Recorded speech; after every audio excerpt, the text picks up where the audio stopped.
Bismillahirrahmanirrahim. Assalamualaikum warahmatullahi ta'ala wabarakatuh. Sahabat-sahabat muslimin dan muslimat yang saya kasihi dan insya-Allah dikasihi Allah Subhanahu wa taala. Insya-Allah kapsul iman kita pada pagi Jumaat yang penuh barakah ini ialah sedekah itu perisai. Muslimin dan muslimat yang dirahmati Allah taala. Kita hidup atas muka dunia ni, bila mana kita dapat anugerah, kita dapat hadiah, kita dapat ganjaran, kita cukup seronok. Bila tiba hari lahir kita, kita dapat hadiah. Hari ulang tahun perkahwinan kita, kita dapat hadiah. Bila mana kita berjaya dalam peperiksaan, kita diberi penghargaan dan dapat hadiah. Atas dunia ni, kita seronok sangat bila kita dihargai dan kita dapat hadiah. Baik, di akhirat nanti, kita takkan lagi dapat hadiah-hadiah berupa benda sebegini. Takkan lagi dapat hadiah-hadiah berupa wang tunai sebegini. Di akhirat nanti, hadiah kita hanya adalah pahala dan ganjaran di sisi Allah Subhanahu Wa Taala. Yang paling besar sekali adalah syurga yang Allah Taala janjikan bagi orang-orang yang beriman dan beramal saleh. Bila mana kita menceritakan tentang pahala, amalan-amalan dan perkara-perkara yang boleh mendatangkan pahala adalah antaranya sedekah. Sedekah itu amat besar ganjarannya di sisi Allah Subhanahu Wa Taala. Sehingga kan Allah Subhanahu Wa Taala merakamkan dalam Al-Quranul Karim surah Al-Baqarah ayat yang ke-261. A'udzu billahi minasyaitonir rajim. Mathalul ladzina yunfikuna amwalahum fi sabilillah kamathali habbatin anbatat sab'a sanabila fi kulli sumbulatin mi'atu habbah wallahu yudha'ifu liman yasha' wallahu wasi'un 'alim.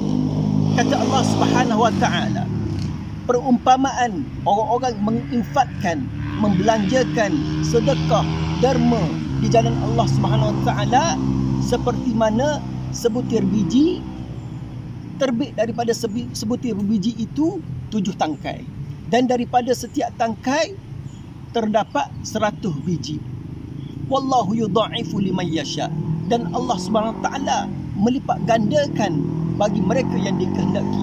Wallahu wasi'un 'alim, dan Allah Subhanahu Wa Taala itu maha luas dan maha mengetahui. Sadaqallahul azim. Allahumma salli ala sayidina Muhammad. Amat besarnya ganjaran sedekah di sisi Allah Subhanahu Wa Taala. Begitulah keadaannya bila mana hamba-hamba Allah Taala di akhirat nanti, dia melihat bagaimana orang-orang yang mendapat kebahagiaan hasil daripada amalan-amalan yang dilakukan atas muka dunia ni, termasuklah amalan sedekah. Sehingga kan mereka minta dengan Allah Ta'ala untuk kembalikan ke dunia ni. Kerana apa? Kerana nak buat amalan sedekah, nak berinfak di atas jalan Allah Subhanahu Wa Ta'ala. Begitulah keadaan sedekah itu. Di hari Jumaat yang mulia ini, marilah kita sama-sama tekun dan rajin untuk bersedekah di jalan Allah Subhanahu Wa Taala, walaupun hanya dengan apa yang kita boleh belanjakan, termasuklah wang tunai ataupun harta benda kita, ataupun mungkin sekadar sebungkus nasi lemak, mungkin hanya sekadar sekeping roti canai dengan secawan teh tarik. Walaupun mungkin kita mampu lagi, kita mampu bagi hantar-hantar makanan-makanan, buah-buahan ke masjid-masjid. Sebelum orang nak pergi solat Jumaat, dapat jamah makanan kita, dapat ambil apa yang kita sedekahkan. Kerana apa dia? Kerana kita ingat bahawa sedekah itu boleh menjadi perisai dan benteng kita daripada dihumbang ke neraka Allah Subhanahu Wa Taala. Allahumma salli ala sayidina Muhammad. Rasulullah sebut, fatakun nar walau bisyikit tamrah. Maka takutlah kamu kepada api neraka, dan bentenglah kamu daripada api neraka itu walau bisyikit tamrah, walaupun hanya sepotong tamar. As-sadaqatu junnah. Sedekah itu adalah perisai.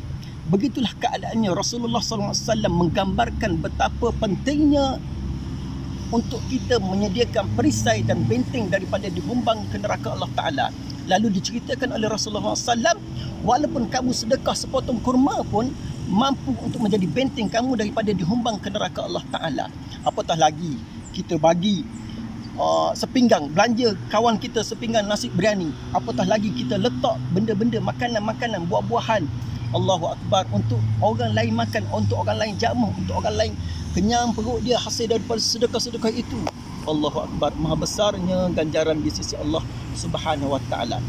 Benda ini kita takkan dapat tengok di dunia kecuali bila mana kita masuk dalam kubur nanti, dan bila mana kita bertemu dengan Allah Ta'ala di akhirat nanti, barulah kita tengok pahala dan ganjaran yang Allah Ta'ala sediakan bagi orang yang ringan tangan dia bersedekah di jalan Allah Subhanahu Wa Taala. Mudah-mudahan Allah Ta'ala jinakkan hati kita, ringankan tangan kita untuk senantiasa bersedekah di atas jalan Allah Subhanahu Wa Taala. InsyaAllah. Aqulu qawli hadza astaghfirullahal azim li wa lakum. Wassalamualaikum warahmatullahi ta'ala wabarakatuh. Allahumma inna nas'alukal huda wat tuqa wal afa wal ghina.